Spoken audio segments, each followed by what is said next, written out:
porque abriu uma reflexão, né? Não sei se você concorda comigo, o pessoal do chat que nos acompanha também coloca a sua opinião, que não falando do Bolsonaro em si, olhando para vários presidentes de vários partidos ao longo dos últimos anos, que o que realmente o Brasil precisa, o que você mesmo disse, são reformas, são mudanças estruturais, não são reformas de 4 anos, né? Seja que um presidente está no poder, são reformas que precisam, por exemplo, marco de saneamento, está falando até 2033, são reformas de muitos anos, que nem sempre o presidente vai estar lá para concluir, enfim, uma reforma, uma obra, enfim, um determinado tipo de impacto social e econômico, né? Então, acho que os governos, de forma geral, eles pensam muito no seu próprio mandato, não só o Bolsonaro, mas, enfim, independente de qual partido que seja.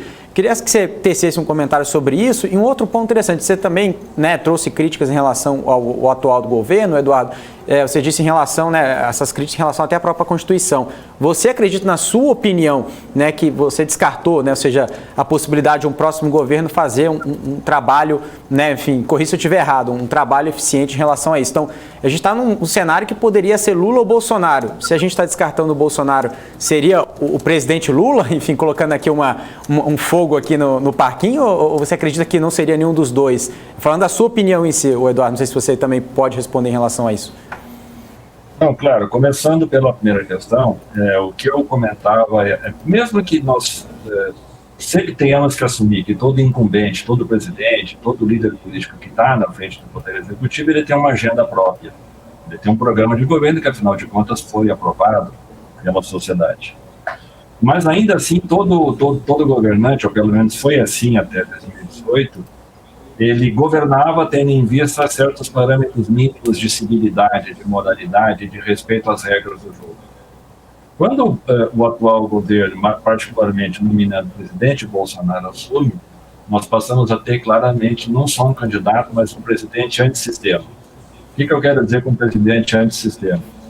Bolsonaro, ele se elegeu dizendo que ele iria destruir boa parte daquilo que existia no Brasil em nome de combater o politicamente correto, em nome de combater o que ele chamou de vitimização, em nome de defender a família tradicional, em nome de combater a ideologia de gênero, dentre outras coisas, em nome de combater o globalismo e o marxismo cultural, enfim, todas essas expressões que se tornaram comuns no vocabulário do bolsonarismo. Então, este governo tem uma particularidade. Qual é?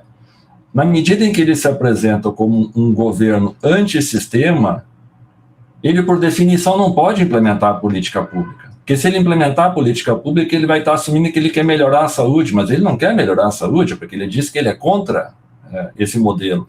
Se ele for investir em educação, ele terá que melhorar a educação, mas esse é um governo antissistema. Então, esse governo fica enredado em contradições dessa natureza, justamente porque o seu discurso é ser antissistema.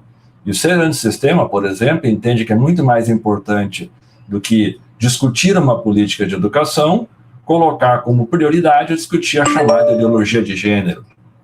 Então, é essa falta de referência ou de relevância dos temas que faz esse governo, portanto, e esse projeto político que eu estou assim chamando, numa eventual reeleição, certamente criar mais dificuldades para o papel que o Estado brasileiro tem que ter num país muito desigual e no qual as políticas públicas cumprem uma função muito importante de melhorar a vida das pessoas, como historicamente foi feito desde 88, passando por governos como o de Fernando Henrique, do PSDB, e depois os governos do PT, sobretudo durante o período Lula. Bem, em relação à segunda pergunta, eu vejo cada vez menos espaço para uma candidatura que não seja a que ocupam hoje os dois principais postos, que é Lula e Bolsonaro. Eu, honestamente, acho que é muito improvável que a candidatura de Simone Tebet venha a vingar. Ela é muito desconhecida, ela muito provavelmente vai ter muita dificuldade de lidar com os vários MDBs que existem no Brasil como um todo. Há um risco dela ser cristianizada pelo partido ao longo da campanha, porque o voto útil, seja em favor de Bolsonaro, seja em favor de Lula, mesmo dentro do MDB, vai cobrar um preço muito alto, como a gente já está vendo, sobretudo nos estados do Nordeste brasileiro, pendendo, e do Norte pendendo para apoiar Lula, e vários estados do Sul e do Centro-Oeste pendendo para apoiar o Bolsonaro. Então, a cada dia que passa, eu tenho mais convicção que essa eleição será decidida entre os dois principais players que hoje disputam. Há uma série de evidências comparado com pesquisas anteriores que mostram que, para essa altura do ano em que nós estamos, o grau de consolidação dos votos em Lula ou em Bolsonaro é muito alto. E a margem de crescimento que uma outra candidatura vem a ter é muito pequena. Basta lembrar um dado aqui: Ciro Gomes está concorrendo pela 4ª vez a presidente e tem 9% de votos. Ele tem um recall muito maior do que Simone Tebet. E está com 9% há um ano, patinando, e não consegue chegar a 2 dígitos. Então, acho que, nesse sentido, a tendência é que nós tenhamos uma eleição bastante polarizada. E se as pesquisas mostram adequadamente o cenário, nós hoje temos uma probabilidade, a cada dia que passa, também maior, de que o ex-presidente Lula venha a ser eleito. Algumas pesquisas falam no primeiro turno, outras estão indicando no segundo turno, mas o que eu fazia questão de mencionar, respondendo a sua pergunta, é que, para um outro projeto político que não aquele que está em vigor, e aí poderia ser Lula, poderia ser Ciro Gomes, poderia ser Simone Tebet, porque são todos esses candidatos de oposição ao bolsonarismo, mas, sobretudo, são candidatos que respeitam as regras do jogo.